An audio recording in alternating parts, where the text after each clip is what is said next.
One day, as I was walking home from my usual evening walks, I spotted a human figure from far. The figure slowly approached me, and I realized it was a young, dark, handsome man. His smile caught my eyes, and for a moment I thought he was my Prince Charming. He walked closer to me and greeted me. He introduced himself as Dennis. I also told him I am Mia and was walking from my evening strolls. From afar, the sun was setting, and its beautiful golden rays reflected in his beautiful eyes. He asked me if we could walk together as we were headed in the same direction, and I was okay with that. As we strolled together, we talked about general life issues, but for a moment I realized he had a unique chain with a cross pendant. As I was observing it, that's when I realized he had a priest's collar. For a moment I was startled and disappointed, because that meant as much as he was handsome and I liked him, we didn't stand a relationship chance. I could not hold my curiosity, and I proceeded to ask him if he really was a priest. He asked why I had asked or what had made me think he was one, and I told him his collar and his chain. He smiled and looked in my eyes and asked if it was bad if he was a priest. "Of course not," I told him while smiling and chuckling like a small little girl. He looked at me somehow romantically, or somehow trying to send a message that he knew what my intentions were. The sun was now completely set, and it was dusk. We could barely see where we were stepping, and the road was a bit rocky. The bushes on the sides made it even more difficult to navigate as we kept stumbling on them. He put on his phone's flashlight and held my hand. "Let me lead to the right path, as I lead people to the way and the light in church," he added jokingly. We strolled as I followed him silently through the dark night path. Cricket chirps were all over, and finally we saw a ray of light. We were now approaching the town center. I lived right in the town center, a few meters from the main road. There's where I live," I told him, pointing at my apartment. He offered to take me up to my apartment's gate, and when we got there, he waited for the guard to open the gate. He silently stared at me, and I stared back, and after the gate was opened, I asked if it was okay to hug him.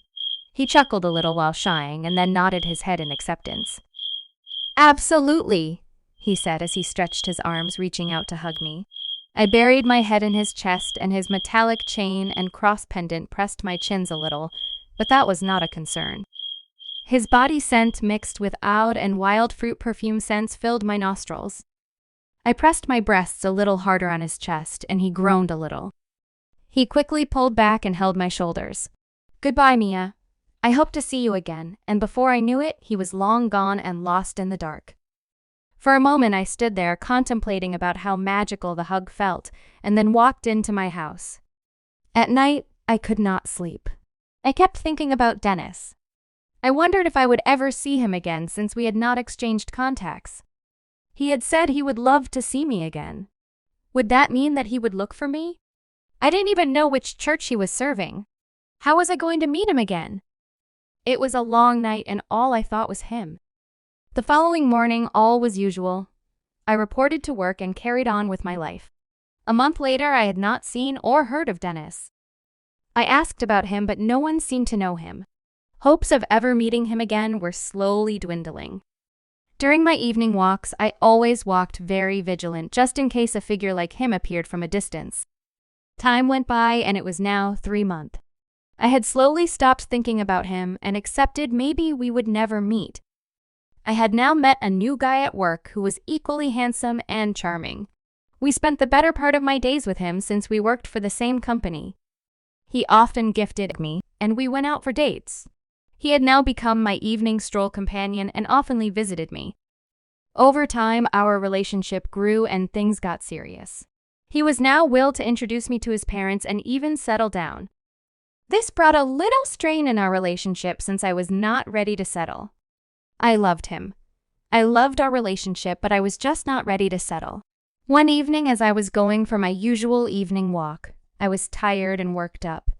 So I sat on a rock as I gobbled my water. I had long ago stopped being vigilant and looking for Dennis, and life had moved on. I was about to rise up and continue with my stroll, and I saw a figure from the same direction I had seen Dennis approach. I froze for a moment and wished and hoped it was him. As he approached, the figure became more familiar and clearer, and for sure it was Dennis. I wanted to jump and run and hug him, but I contained myself. He walked to where I was and gave me a hug. "So where have you been?" I asked before he could say a word. "I was away for a while, but now I'm back. I had gone to do some training, but now I am done." I nodded in acceptance. "How about you? How are you doing?" He asked in a more intentional voice, like he truly cared about how I was doing, and he was not just asking for the sake. I gave him my life update, but didn't mention I had missed him dearly and even looked for him. I wouldn't tell him. He had not told me so. Who was I to tell him? He told me he was going to conduct a confession program and he would not see me off to my home like the last time. I offered to accompany him to the confession as I would wait outside since it didn't take long. He was hesitant, but eventually he agreed. I wasn't really interested in the confession, I just wanted to know which church he served, so that if he ever went missing again, I would know where to find him. We walked together and found a crowd that was already there and waiting for him. The church was a few miles away near the next town center. I was left behind and sat somewhere at the shades outside as he went in to conduct the confession program. After about an hour, all the crowd had all gone home and I slowly walked in the church. The confession room was a bit isolated and it was dark. The priest would not see who was confessing and they would also not see the priest. I slowly walked in there and said I had a confession to make in a different voice just to see if Dennis would recognize me. Surprisingly, he didn't. I went ahead to tell him that there are things I wanted to show him and requested him to allow me into his chamber still in a different voice. And when he let me, he was surprised to see me. "Oh, are joking or something?" he asked while startled for seeing me. "No, I actually have a confession to make." He looked at me, smiled, and nodded his head. I walked towards him and looked deep in his eyes. "What do you have to tell me, Mia?" "Dennis, I think I have feelings for you." I looked keenly to see his reaction, and his eyes only widened a little, and only a little surprise was written on his face. Somehow, he knew it.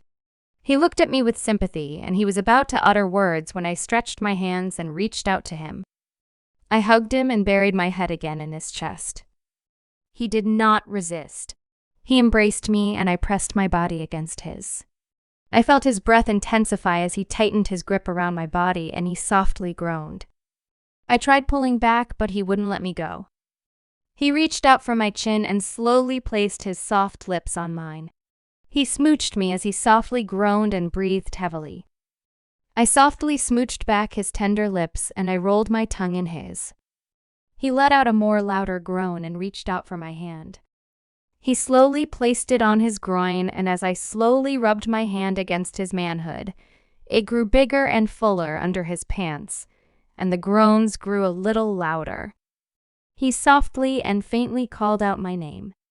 "Mia, Mia, I feel the same. But I am a priest."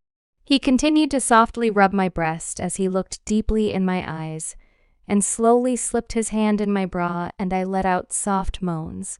Suddenly, the sound of a door opening and footsteps walking in were heard, and he quickly let me go. If you enjoyed part 1 of how I fell in love with a priest story, please like and subscribe. Also, leave your comment down there, what you think about the story and what you think part 2 will be like.